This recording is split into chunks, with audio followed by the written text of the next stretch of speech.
छोटी बहू का हुआ मिसकैरेज। ये मिसकैरेज था या एक ड्रामा या एक कंटेंट या फिर सोच समझकर लिखी हुई अपनी ऑडियंस को बेवकूफ़ बनाने के लिए एक स्क्रिप्ट, क्या था ये? जब यहाँ पे अपनी ऑडियंस के सामने प्रेगनेंसी को ऑफिशियली एक्सेप्ट ही नहीं किया गया था, अनाउंस ही नहीं किया गया था, तो मिसकैरेज को क्यों अनाउंस किया जा रहा है? पहले भी ये हुआ था किसी के साथ में, तब यही बोला गया था लोगों के द्वारा।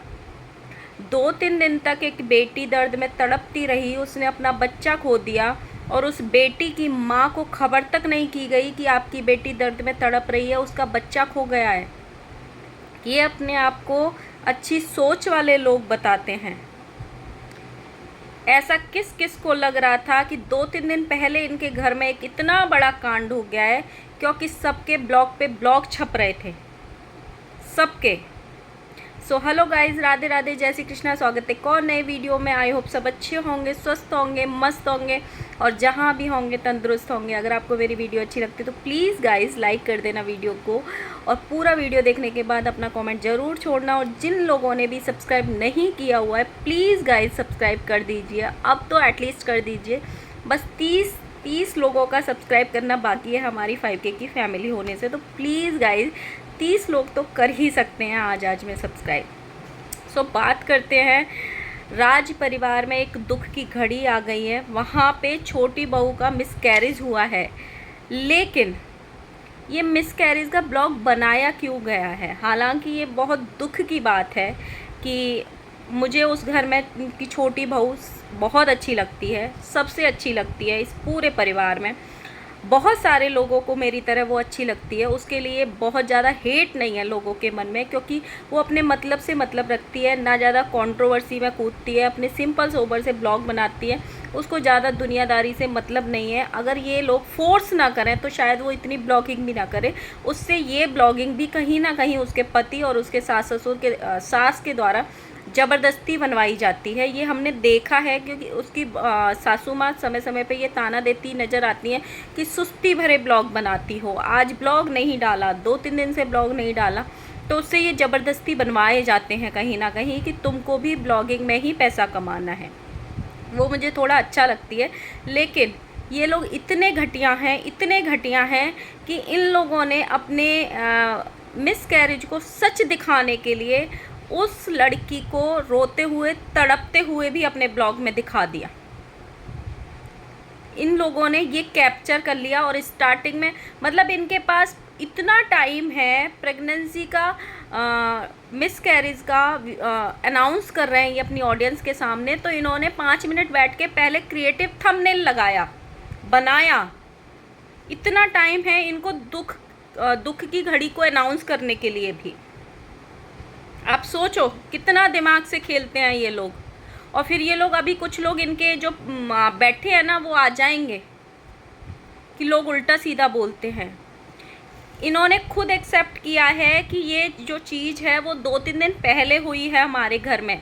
आप सोचो, जो इनके घर में धमकी माता हैं, इनके घर में इनकी ननद भी रह रही है, क्या किसी को उनके फेस से ऐसे दिखा कि इनके घर में इतनी बड़ी ट्रेजेडी हो गई है 2-3 दिन पहले? बाकायदा उनके 2-2, 3-3 ब्लॉग आए हैं दोनों के। सिर्फ एक इनकी छोटी बहू का ब्लॉग नहीं आया, छोटे बेटे का ब्लॉग इसलिए नहीं आया क्योंकि वो बाहर गया हुआ था, बेंगलोर गया हुआ था, उसने बताया। लेकिन इनके घर में इनकी सास के, इनकी ननद के बराबर 2-2 ब्लॉग आए, और उन ब्लॉग्स में क्या होता है? बाबा जी का ठुल्लू, सिर्फ थंबनेल में दूसरों को ताना, सिर्फ थंबनेल में दूसरों को नीचे गिराना, सिर्फ ज्ञान की बातें करना। और अपने घर में बहू दर्द से तड़प रही है, अपने घर में मिसकैरेज हो गया, और इन लोगों के चेहरे पे सिकन तक नहीं है। सिर्फ एक यही चीज़ है जिसके कारण राजमाता को ट्रोलिंग मिलती है। ये कैसा मिसकैरेज था फिर कि सास ब्लॉग पे ब्लॉग छाप रही है और बहू दर्द से तड़प रही है घर में पड़ी, और कहीं से भी नहीं लग रहा था, ना लप्पू लप्पी के यहाँ से लग रहा था, वो बारबेक्यू में घूम रही है, वो घर में डोसा की रेसिपी बना रही है, दिन में 6 ब्लॉग आ रहे हैं 3 चैनलों पे। कहाँ से लग रहा था कि इनके घर में मिसकैरेज हुआ है? हवाइयाँ उड़ जाती हैं। रो रो के अगर आप नहीं भी बताओगे कि दुनिया को पता चल जाता है। आपके उदास चेहरे को देख के, आपके रोने से सूजी हुई आंखों को देख के पूरी दुनिया को पता चल जाता है। किसने किया ये? हालांकि मैं इस बात पे बिलीव करती हूँ, जो चीज़ आपके नसीब की नहीं है वो वक्त से पहले आपको कभी नहीं मिल सकती। लेकिन अब किसका कसूर है? अब आ जाएंगी ये 2-3 दिन बाद कि दुनिया ने मेरे घर को नज़र लगा दी। नहीं, दुनिया ने नहीं लगाई। आपने कभी अपनी बहू को रेस्ट दिया ही नहीं था। जो लोग बताना मुझे, जो लोग शिद्दत से किसी चीज़ को चाहते हैं ना, शिद्दत से दिन रात इसके लिए भगवान से झोली फैलाते हैं, भगवान प्लीज़ हमें ये दे दो, ये दे दो, ये दे दो। जब वो चीज़ उनकी लाइफ में आती है ना, उसे ऐसे संजो के हाथ फैला के अपने सर आँखों पे रखते हैं, झोली फैला के सर आँखों पे रखते हैं, उसको बिठा के पूछते हैं कि हमारे घर में इतनी शिद्दतों के बाद वो चीज़ आई है, इतने मांगने के बाद वो चीज़ आ रही है, तो हम उसको सजा के रखें। और ये लोग, कितने लोगों ने देखा था इनकी छोटी बहू को रेस्ट करते हुए? वो रील्स में नाच भी रही थी उस ज़बरदस्ती। पहले तो ये बोल सकते हैं कि भाई इनके घर में फंक्शन थे तब इसलिए उसने थोड़ा बहुत डांस कर दिया। उसके घर में से भी बराबर डांस वाले रील्स आए हैं, चाहे वो जेठानी के साथ हों, चाहे वो इनकी ननद के साथ हों, चाहे वो इनकी सास के साथ हों। वो बराबर किचन में भी काम करती हुई नज़र आई है, जबकि घर में इनके इतने सारे लोग हैं। और ये 2 दिन पहले राजमाता जगत दीदी की माँ को और भाभी को और उसको इतना ज्ञान दे रही थी। खुद अपने घर की एक प्रेग्नेंट बहू को इनको रेस्ट नहीं दिया जाता है। हमारे घर में ये प्रथा है, हमारे घर में ये नहीं चलता है कि बहू बेटी बैठ के खाएं। हमारे यहाँ सुबह 6 बजे बहू उठ के तैयार होकर हमको चाय ला के देती है। ये हमारा नसीब है। ये इनके डायलॉग थे। आप सबसे बड़ी बात देखो, ये लप्पू के छोटे भाई ने ये एक्सेप्ट किया अपनी वीडियो में कि ये जो चीज़ है वो 2-3 दिन पहले हो गई थी, लेकिन जो इनकी छोटी बहू है भंजना, उसके माँ बाप को नहीं पता है। वो वीडियो देखेंगे तो उनको कैसे लगेगा, बहुत दुख होगा उनको। मतलब आप सोचो ये लोग कितने गिरे हुए हैं, जिनका सबसे ज़्यादा अधिकार था इस न्यूज़ को जानने का, जिनका सबसे पहला अधिकार था अपनी बेटी की ये दुख की घड़ी में आके खड़े होने का, ये लोगों ने उन लोगों तक नहीं बताई। और 2 दिन बाद ये यहाँ पे अपना कंटेंट भुनाने आ गया छोटा लप्पू, और उसकी बीवी को, अपनी बीवी को ज़बरदस्ती वहाँ पे बिठा के, एक तो उसको बोलने नहीं देता, तो मुझे बड़ा गुस्सा आता है। वो बेचारी कुछ अपने मन की बात करना चाहती है और ये लबड़ लबड़ लबड़ लबड़ बोलता रहता है बगल में बिठा के, और उसमें बोल रहा है कि अभी तक इसकी मम्मी को नहीं पता, भंजना की मम्मी को। वो हमारा वीडियो देखने से पता लगेगा। जब अंशु का मिसकैरेज हुआ था तब उस पर बहुत उंगलियां उठाई थी कुछ लोगों ने कि अपनी माँ तक को नहीं बताया। माँ तो बना लिया लेकिन माँ को बताया नहीं। तो उसने तो माँ को मतलब कन्यादान वाली बेटी बन के मतलब बाद में अपनाया था, शादी के टाइम माँ बनाया था। ये बेटी तो पैदा हुई थी ना उससे, 20-25 साल उस घर में रही थी। इन्होंने क्यों नहीं बताया उस माँ को? उसको भी ब्लॉग देख के पता चलेगी। सोचो इन लोगों की मानसिकता। एक माँ को, उसकी बेटी को दर्द में एक दूसरे से दूर रखा, और आज ये कंटेंट बनाने ये कह के आ रहे हैं कि इसकी मम्मी को भी नहीं पता वीडियो। फिर आप में और अंशु में क्या अंतर पड़ा? अंशु ने तो एटलीस्ट दूसरे दिन ही बता दिया आप लोगों को। आपने तो आज 3 दिन हो गए, आपकी वीडियो देख के उनको पता चलेगी। आप सोचो अब कौन सही है और कौन गलत है। अंशु के घर में तो इतने सारे लोग भी नहीं थे। उसका हस्बैंड था, उसका देवर था और उसकी सास ससुर थे। इनके घर में तो ननद भी बैठी है, जेठानी जेठ भी बैठे हैं, सास तो पूरे दुनिया के ज्ञान की भंडार है। तो उस सास ने फ़ोन क्यों नहीं किया अपनी समधन को कि आपकी बेटी दर्द में तड़प रही है, आपकी बेटी के साथ ये हादसा हो गया है? अपनी बेटी के लिए तो बड़ा ज्ञान आता है इनको, बहुत बड़े बड़े ज्ञान देती हैं। सबसे ज़्यादा ज़रूरत होती है एक बेटी को ऐसे अगर कुछ हादसा होता है, और अपनी माँ की कर कोई कुछ नहीं पाता। ना सास कुछ कर पाती है, ना माँ कुछ कर पाती है, ना बहन कुछ कर पाती है, ना कोई कुछ कर पाता है ऐसी चीज़ों में। जो होना वही होता है जो नसीब में लिखा है। अगर कोई चीज़ तुम्हारे नसीब की नहीं है तो नहीं मिलती है। लेकिन आप लोग सोचो, आप लोगों ने कितनी घटियापंती करी है कि उसकी माँ को बताया तक नहीं आज तक। आज 3 दिन हो गए हैं तो, जबकि हॉस्पिटल जाने से पहले ये होना चाहिए कि हम आपकी बेटी को हॉस्पिटल लेके जा रहे हैं। ये चीज़ हो गई है हमारे साथ में। ये वो आए ना आ पाए, कुछ करें ना करें वो बाद में मैटर होता है, लेकिन इनके यहाँ पे जब दूसरे को किसी को वीडियो से पता चलता है, तो हमने भी उंगलियां उठाई थी कि वीडियो से एक माँ को पता चल रहा है कि उसकी उसकी बेटी प्रेग्नेंट है, वीडियो से पता चल रहा है कि उसकी बेटी का मिसकैरेज हुआ है। तो अभी भी तो यही हो रहा है। ये लोग तो ज्ञान देवी हैं, ज्ञान के भंडार हैं, शिक्षा के वो हैं। फिर रिश्ते निभाने में अप्सरा मोम के इतने थंबनेल आते हैं कि रिश्ते निभाने में मैं सबसे ऊपर हूँ। कैसे रिश्ते निभाए? एक तो इन लोगों के यहाँ इतना काम कराया जाता है भाई, छोटी बहू से इतना काम कराया जाता है, वो जग जाहिर है। अब जब इन्होंने ये ब्लॉग डाला और दुनिया के सामने इन्होंने सोचा कि हम ऐसा ब्लॉग डालेंगे तो हमारा वीडियो शायद ट्रेंड पे चला जाएगा, शायद यही रीज़न था। इनके दिमाग में कंटेंट बहुत घूमता है ना। बातें कड़वी ज़रूर लगेंगी मेरी, बट ये सच्चाई है। इन्होंने उसको नहीं बताया। 3 दिन पहले कांड हो गया, एक बेटी के माँ बाप को नहीं बताया। 3 दिन पहले कांड हो गया, अप्सरा मॉम से लेके, नंद से लेके, जेठानी से लेके, जेठ से लेके, किसी के फेस से ऐसे नहीं लग रहा था इनके घर में ऐसा कुछ कांड हो गया है, और सब मज़े से अपनी ब्लॉगिंग कर रहे थे। कहीं पे इवन ये तक भी जिक्र नहीं आया कि आज हम डॉक्टर के जाने वाले हैं। हवाइयाँ उड़ जाती हैं आप नहीं भी बताओगे तो।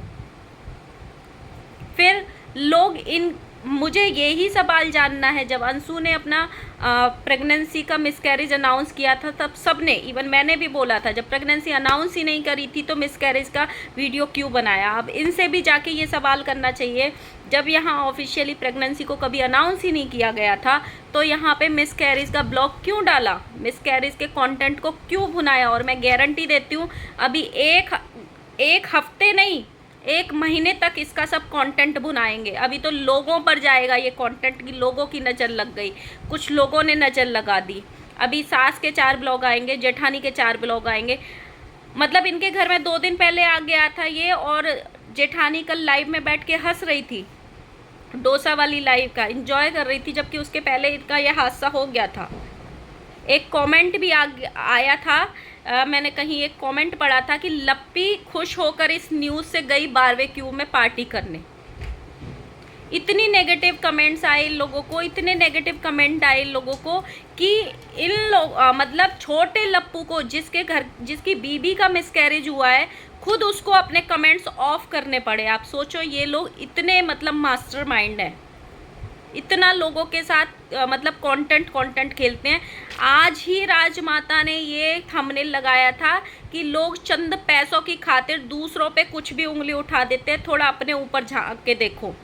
तो आप सोचो, आप पैसों के लिए कितना नीचे गिर जाते हो। लोग तो आप पे सिर्फ उंगलियां उठाते हैं, आपने तो एक बेटी के माँ बाप को ठगा। पास में ही रहते हैं ना, एक बेटी दर्द में तड़पती रही और उसके माँ बाप को खबर तक नहीं होने दी कि आपकी बेटी का बच्चा ख़त्म हो गया है दुनिया में आने से पहले, आपकी बेटी ने अपना बच्चा खो दिया है। तो आप कितना पैसों के लिए गिर सकते हो? सबसे पहले क्योंकि ये बीवी छोटे लप्पू की थी, क्योंकि ये कंटेंट छोटे लप्पू का था, इसीलिए इनके घर में किसी ने ये वीडियो नहीं डाला। सबसे पहला वीडियो किसका आया? छोटे लप्पू के चैनल पे। अब आएगा राजमाता के चैनल पे रोते हुए का वीडियो कि मेरे परिवार को आखिर नज़र लग गई दुनिया की। तो आप लोग पैसे कैसे बुना? जब यहाँ पे ना राजमाता ने अनाउंस किया मेरी बहू की झोली भर गई, ना छोटे लप्पू ने किया, ना बड़े लप्पू ने किया, ना किसी ने किया, किसी ने भी नहीं किया, तो फिर आज इन लोगों ने मिसकैरेज के कंटेंट को क्यों भुनाया कंटेंट बनाकर? अगर भुनाया था तो जो ऑडियंस इनको प्यार करती है, आज वही ऑडियंस इनको गाली देने पे क्यों मजबूर हो गई? इनका मतलब मिसकैरेज भी लोगों को मिसकैरेज नहीं लग रहा है। सोचो इन्होंने क्या पाया है, क्या इज्जत कमाई है लोगों की नज़रों में। आज इनके मिसकैरेज पर भी लोगों को यकीन नहीं हो रहा, और इतनी गालियां पड़ रही हैं इनको कि छोटे लप्पू को अपना कमेंट सेक्शन 2 मिनट बाद ऑफ करना पड़ गया, 1 घंटे बाद। और अभी देखना राजमाता का ब्लॉग आएगा तो उसमें भी आप कमेंट सेक्शन देख लेना, मतलब इन लोगों, मतलब मैं ना थंबनेल देख के मेरा यूं सर चकरा गया कि भाई ये लोग कितना टाइम है, मतलब मिस कैरेज के भी उसमें एक छोटा सा बच्चा बना के अपनी बीवी को दिखा के एक तरफ माँ को लगा के दोनों बैठ, मतलब क्या इन्होंने थंबनेल बनाया है। क्रिएटिविटी की आप हद देखिए,